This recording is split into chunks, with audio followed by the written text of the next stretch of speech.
Syllabus change, guys, you remember in the first day of my webinar, I clarified that the syllabus change for SBL is very minor. Okay, and a lot of panic is being created, especially by other teachers.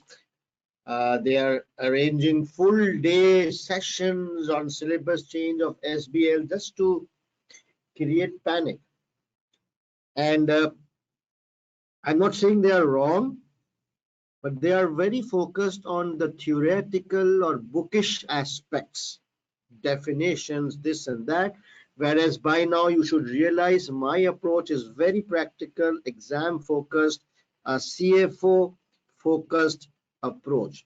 So from that angle, the syllabus changes are very minor. Only 2 topics have been added. One is called 4 lines of defense. It's a topic under risk management. And another topic which was added is artificial intelligence, robotics, and machine learning. That's it. Only these 2 topics have been added, and they are very small topics in the large scheme of things. Very, very small topic, not even 0.5%. Okay, and they're very logical, straightforward topics, nothing complicated. One topic was deleted, which was Tucker's 5-question approach for ethical situations. I don't give a shit whether it was deleted or not, because I never focused on this model anyway. And then there are several amendments, but most of those amendments are for clarification purposes, no significant amendment. Okay, most of them are just changing the position or changing the sequence or putting a comma here or putting extra 2 words there, those kind of things. So the main thing we need to focus is these 2 topics. Okay, so please do not let the syllabus change panic you. Get panicked for the right reasons, not for these things. Okay, so the first topic is called artificial intelligence, robotics, and machine learning. So I want this to be an interactive session. I want you guys to participate. Okay, so do you know what is AI? I'm sure AI or artificial intelligence are computers which, thinks and behaves like a human. They have artificial intelligence in them. So they can think, they can solve problems, they can take decisions, they can talk, they can analyze, they can execute just like a human. That is why it's called artificial learning. And then, though another stupid word like machine learning, robotics, they are all the same thing, just some minor differences, but in real life, these words are used interchangeably. They all mean intelligent machines, intelligent systems, which works and thinks and learns like a human. Okay, so don't worry about the definitions. All of them means these are systems which are intelligent and they work, think, and take decisions like a human. Now you will see that a lot of industries are now using or moving towards artificial intelligence, robotics, machine learning, manufacturing industry. So whenever there are complex manufacturings like automobile and very complicated parts for IT industries, those are all done by robotics. You must have seen factories in National Geographic or documentaries that the entire factory is automated. There are like robots or robotic arms. They are manufacturing products.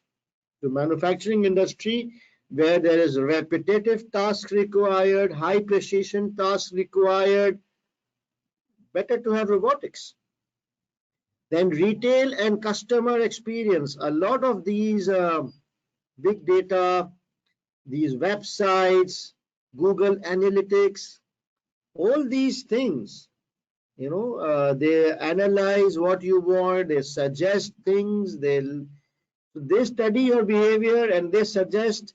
So retail and customer experience is using AIs. You must have seen the word bots.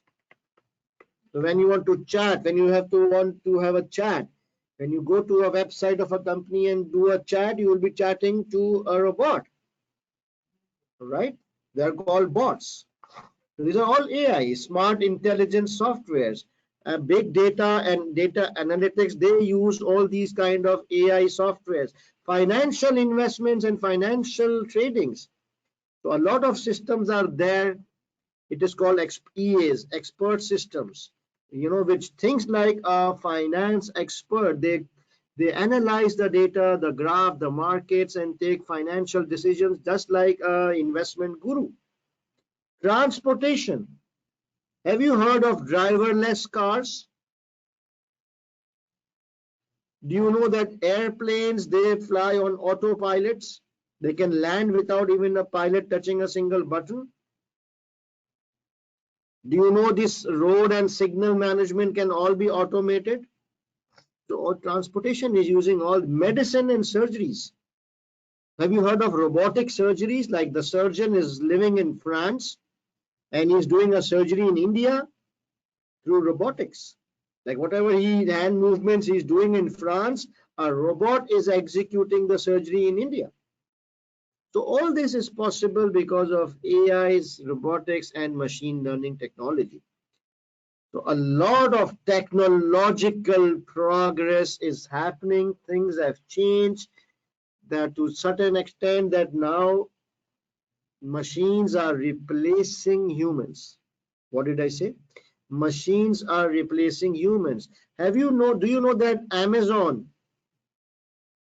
has one outlet, I think in Dallas or Chicago, which is 0 employees. It's a full-fledged departmental store, huge, but no employees. You just walk in as a customer, pick your stuff and walk out. No cashier, no nothing. Go in, put the stuff in your bag and walk out. Khalas.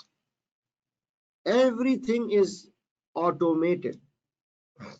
The systems, there are cameras, there are like signals, everything is controlled that whatever you pick from, they have an app, whatever you pick from the shelf and put in your basket, it will be immediately recorded by the AI systems.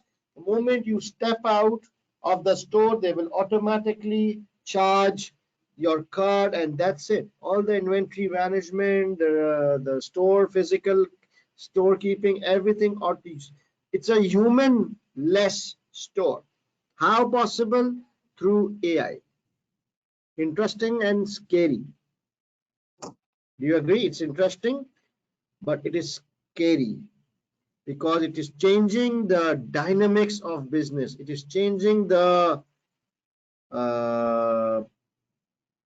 nature of competition.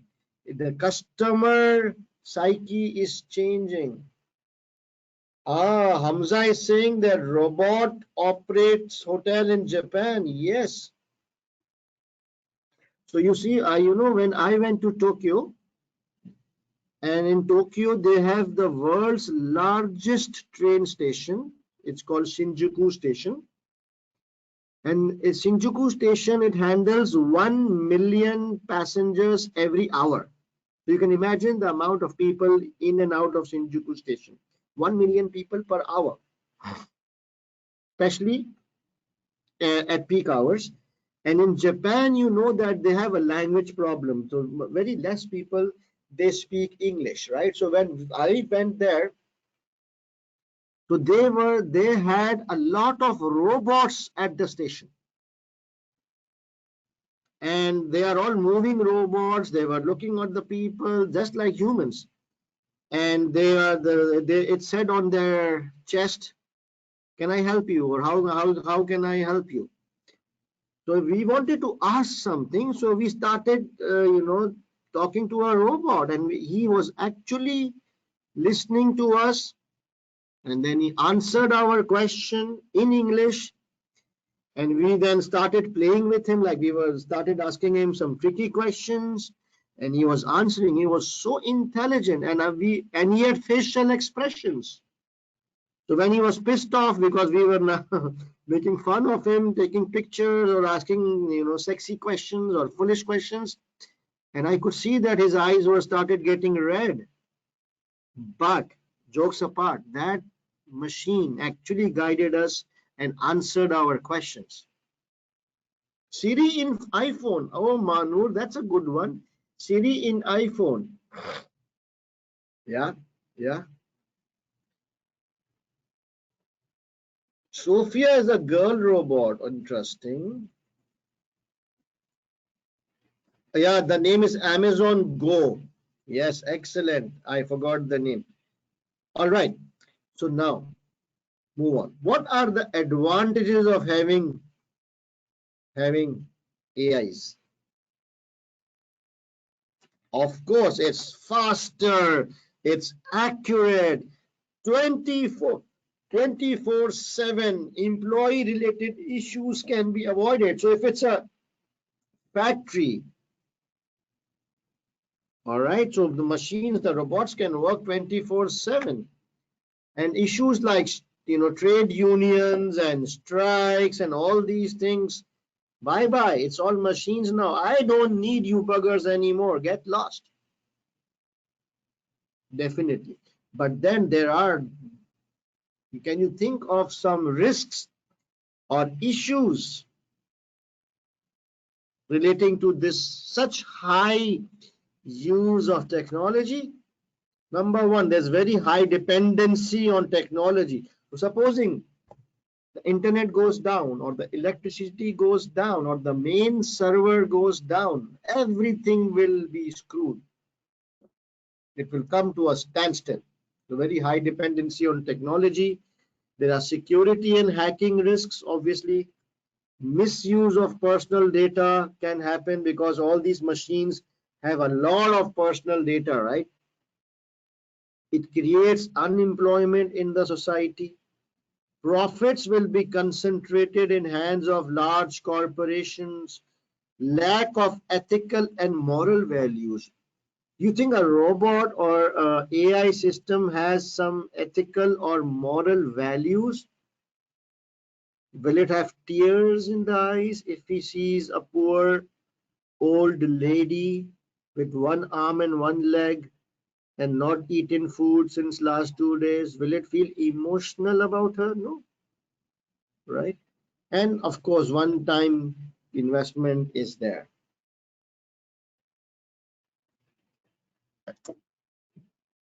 What else?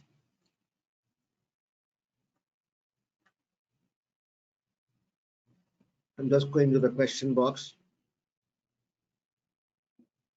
Here you present more risk than benefits of this technology. Of course. So what?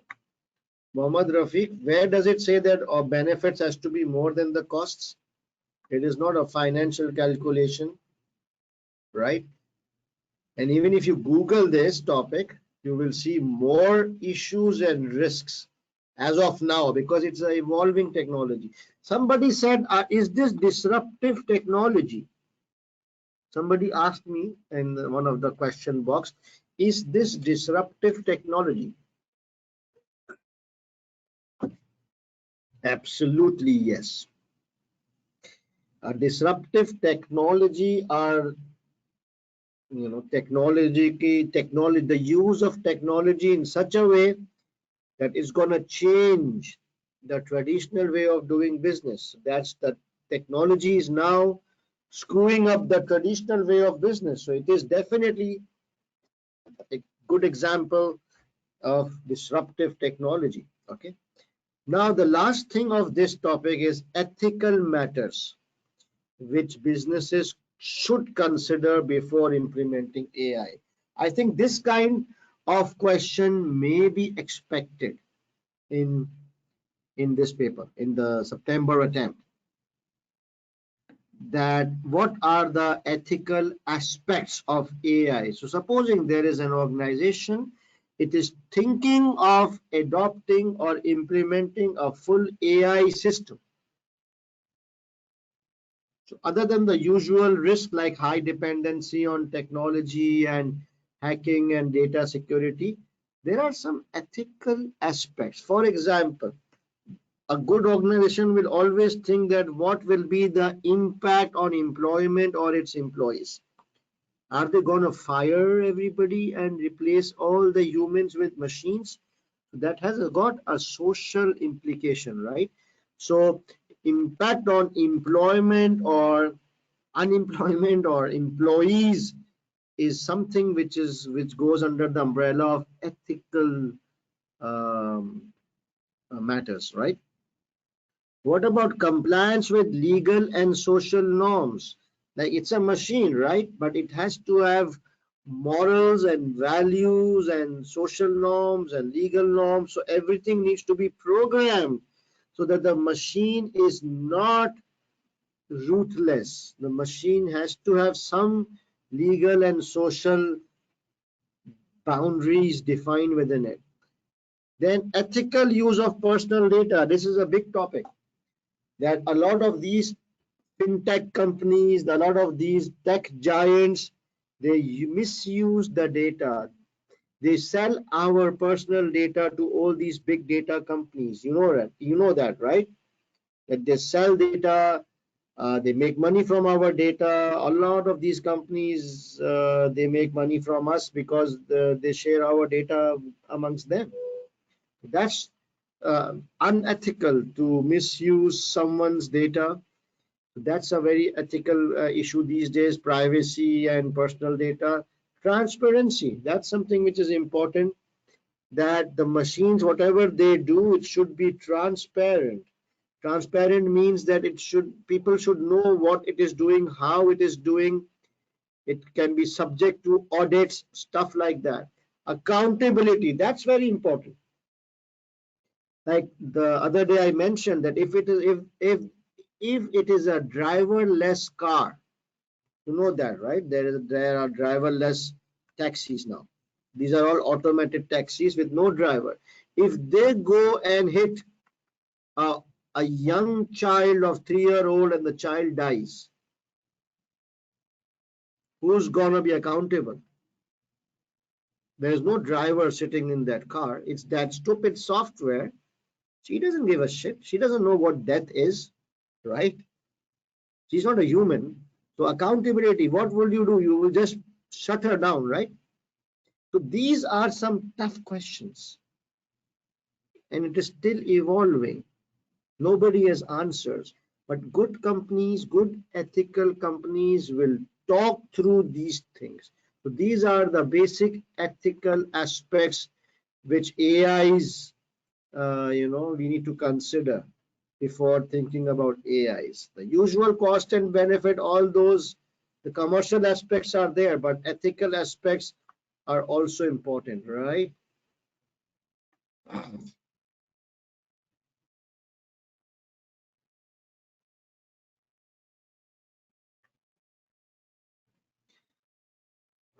All right, the next topic of which was included is called 4 lines of defense.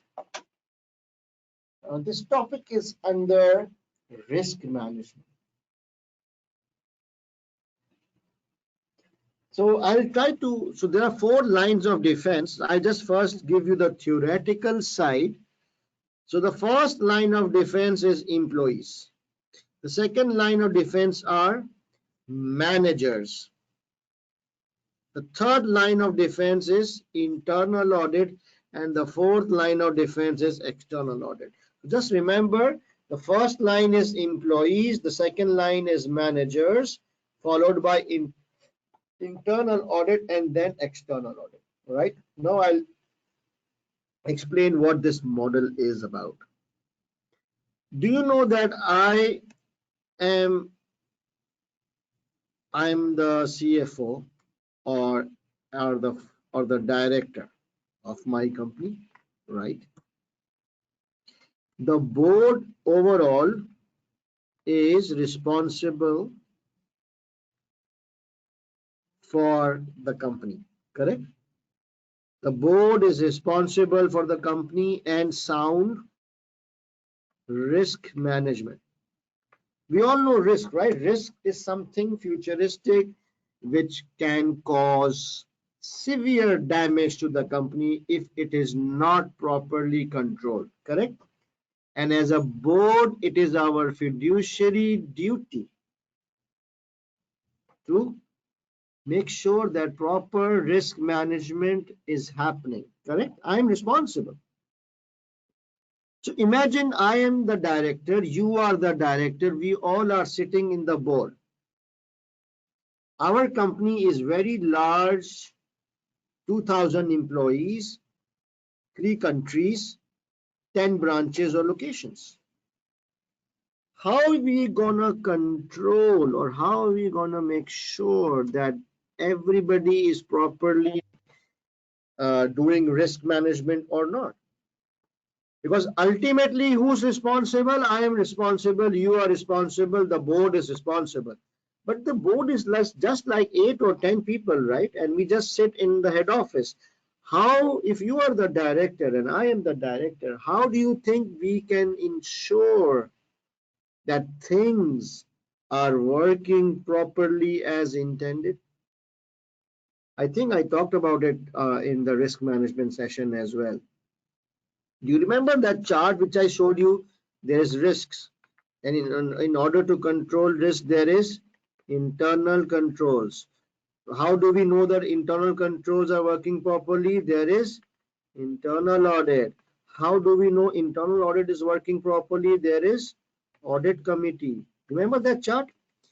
Very good. Something very similar. Okay. So as directors, if we want to make sure that proper risk management and internal controls is happening throughout the entire organization, the first concept is employees. We as directors need to make sure that the employee themselves are responsible enough. I cannot go and watchdog each and every employee, right? So the first line of defense means the first safety net is that we make sure that there are proper policies and procedures in the organization so that all the employees, they are properly trained. Whoever new employee joins, he has to be very familiar with all the policy, the procedures, the internal controls, and it will be instructed to them. It will be part of their job description that, listen, honey, these are the things which you need to be very careful. These are the controls, these are the processes. You have to make sure that you abide with all these policies and controls. Then their performance evaluation will be done, and there should be a proper reward or punishment process. For example, if somebody violates the internal control or the policies, somebody was negligent, somebody made an error, then some kind of punishment, maybe punishment is a harsh word, but some kind of something needs to be done so that it doesn't go unattended, right? So the first level of defense is that we make sure that all the employees, they comply in their day-to-day work, they are vigilant, and they are complying with all the policy, procedures, and controls. After that, the second line of defense are the managers, the department head or managers who supervise these employees. So the second line of defense is that it is the duty or the responsibility of the line managers to review, to monitor, to ensure that their subordinates, they follow the policies and controls regularly on a day-to-day basis, all those things. So managers, they supervise the employees, they review and monitor their performance. In larger organizations, there is a separate risk and compliance department, especially compliance department. Some of you might be working in a compliance department. So in large banks or large complicated organizations, there is a separate function called compliance. Their only job is to make sure that employees are complying with all the policy procedures. They do spot checks, they do audits, they do this, they do that. So the first line is employees. The second line of defense is the managers who supervises them. Then comes the third line, which is internal audit. How do we know? I need maybe the managers and employees might be boyfriend and girlfriend. They might have soft corners for each other, right? So then comes the internal audit. Internal audit is supposed to be an independent objective assurance function. It is their job to see whether all the controls, whether all the managers and all those things, these first line and second line is working. Who checks that? It's the role of internal audit to make sure that the first line of defense and the second line of defense is working properly. Okay. But of course, internal audit cannot be 100% independent. At the end of the day, they are also the employees or friends, right? So the fourth line of defense is external audit. That they come and then they verify that everything is done. So these guys also, they issue report on internal controls to the board of directors. They are more independent, obviously, because they're outsiders. They are fresh pair of eyes. They have wider industry experience, but they have lesser knowledge of the company's processes. So the whole concept of this four line of defense is that as a board of director, it is not possible for me to police everything, not possible for me to become a watchdog. So there has to be a proper framework or a proper internal control environment where everybody is responsible for their own act.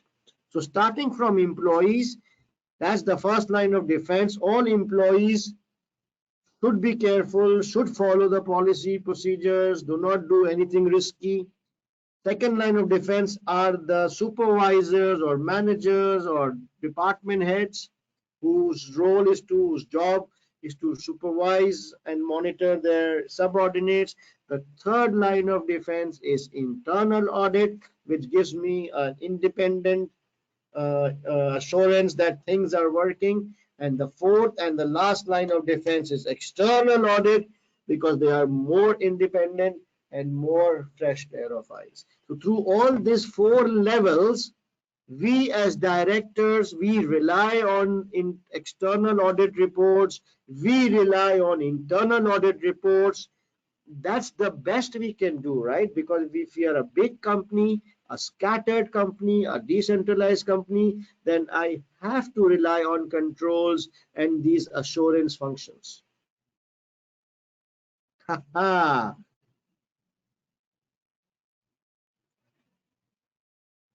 What do you think, guys? Where does risk committee fits into this? Very good question. So the four line of defense is part of risk management process. So the risk committee would be directly responsible to make sure that the four lines of defense is working. It's easy, but it's just a very different thing. Like, you guys are accountants, you don't understand these things. For me, it's very simple thing, because I do this in my current role. I'm finance and compliance head. But for you, because you're accountants, for you this is very, very, I would say, alien topic. But I'm glad that you liked it, and I'm glad that you found it's easy. Now, what kind of question can be expected? I honestly don't know, but whatever question would come, it would be straightforward. That I have a feeling the question would be straightforward. It will, maybe the question will mention the word four line of defense. And the moment you see the word four line of defense, I need you to give four headings. And what will be the four headings? This one. Okay. First line of defense, employees, and you can talk about these things. And the exhibit will be second line heading would be second line of defense. Third heading would be third line of defense. So just remember these two slides. And if it's a straightforward question, you can actually score high marks, because I don't expect anything complicated on this topic or on AI.